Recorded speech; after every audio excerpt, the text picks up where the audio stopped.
हरे कृष्णा हरे राम भक्तजनों। आज हम वैशाख मास महात्म्य का 7वां अध्याय श्रवण करेंगे। तो चलिए कथा शुरू करते हैं। श्री नारद जी बोले, मिथिलापुरी का धर्मात्मा राजा इस अद्भुत चरित्र को देख हाथ जोड़ सुखपूर्वक बैठे हुए राजा से कहने लगा, हे महात्मन, मैंने ये बड़ा अद्भुत और आश्चर्यमय चरित्र देखा, जिनके धर्म के प्रताप से इक्ष्वाकु वंशीय राजा को मोक्ष हो गई।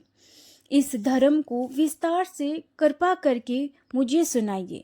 राजा के इस प्रश्न को सुनकर महात्मा श्रुतदेव धन्य है कहे राजा की प्रशंसा करते हुए बोले कि हे सौम्य, शुभ भागवत धर्मों का वर्णन मैं तेरे आगे करता हूँ। इनको जान लेने से प्राणी सांसारिक जन्मादि बंधनों से छूट जाता है।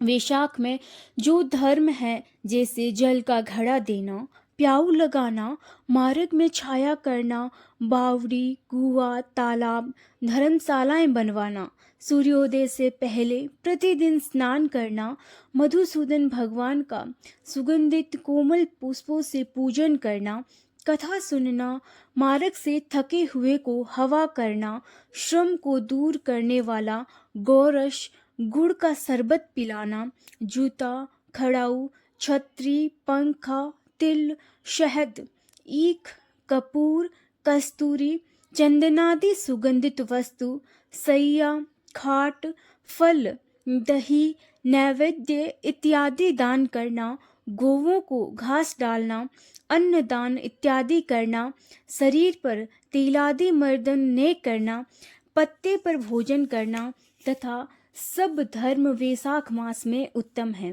स्त्रियों को माधव भगवान का पूजन फूलों से करना चाहिए। ऐसा न करने से पुत्र, आयु तथा पति सुख प्राप्त नहीं होते हैं। वैशाख मास में जल व अन्न दान भूखे प्राणियों को अवश्य कराना चाहिए। ने करने से पशु और पिशाच योनि मिलती है। हे राजन, मैं अन्न दान न करने की एक अद्भुत कथा तेरे सामने कहता हूँ। रेवा नदी के किनारे मेरे पिता पिशाच होकर भूख और प्यास के मारे स्थिर होने से उनकी क्षुधा और तृष्णा बढ़ गई थी। छायाहीन शैवेल के वृक्ष के पास अन्न न मिलने के कारण अपना ही मांस खाने से कंठ के बीच में मांस खड़ा हो गया था। कंठ नली का छिद्र सूक्ष्म हो जाने से पीड़ा के कारण प्राण जाने का भय था। कुआं, बावड़ी, शीतल जल को विष समझते थे। मैं गंगा यात्रा के निमित्त जा रहा था। तब मार्ग में देवयोग से रेवा नदी के किनारे पर पहुंचा। वहां यह अद्भुत दृश्य देखा कि शालमली के वृक्ष की जड़ में एक पिशाच भूखा प्यासा चिल्लाता हुआ अपना मांस खा रहा है। वह पापी मुझे मारने के लिए दौड़ा, परंतु मेरे तेज के मारे निहित हो गया। मेरे हृदय में दया उत्पन्न हुई। तब मैंने उससे कहा कि डर मत, तू कौन है, जल्दी बता, तुझे कष्ट से अभी छुड़ा दूंगा। मेरे ऐसा कहने पर अपना पुत्र मुझे न जान कहने लगा कि पहले मैं अनार्त देश में भवराख्य नगर में जन्मा था। मेरा नाम मैत्र था और संस्कृति गोत्र में उत्पन्न हुआ था। तप, दान, विद्या और यज्ञादि में मेरी बड़ी निष्ठा थी। मैंने संपूर्ण विद्या पढ़ी और पढ़ाई, संपूर्ण तीर्थों में स्नान किए। हे अंग, मैंने भिक्षा के लोभ में वैशाख मास में अन्न का दान नहीं किया।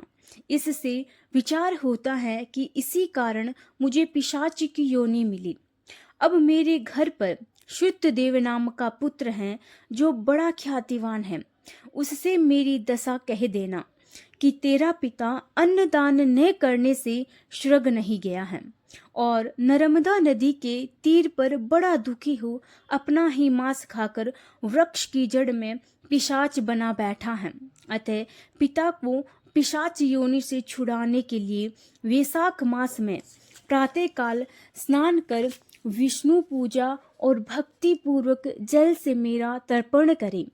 फिर किसी ब्राह्मण को अन्न दान करे, जिससे मैं विष्णु पद को प्राप्त हो जाऊं। यदि तुम मुझ पर दया करोगे तो तुम्हारा कल्याण होगा।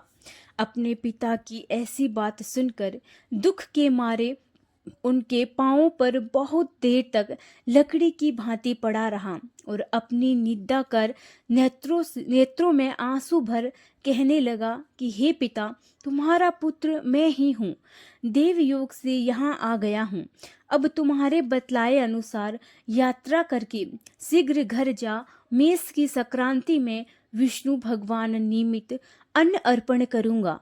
पिता की आज्ञा अनुसार मैंने तीर्थ यात्रा कर घर आ वैशाख के महीने में अन्नदान किया। तब मेरे पिता पिशाच योनि से मुक्त हो विमान पर चढ़ मुझे आशीर्वाद दे विष्णु लोक को गए, जहाँ से फिर कर नहीं आते हैं। इसीलिए अन्नदान सब शास्त्रों में बड़ा धर्म कहाँ है।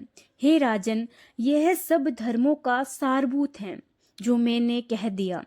अब और किस बात को सुनने की तेरी इच्छा है सो पूछ, मैं तुझसे सत्य कहूँगा। हरि शरणम हरि शरणम। 7वां अध्याय यही समाप्त होता है। जय श्री कृष्णा। राधे राधे। हरि शरणम हरि शरणम।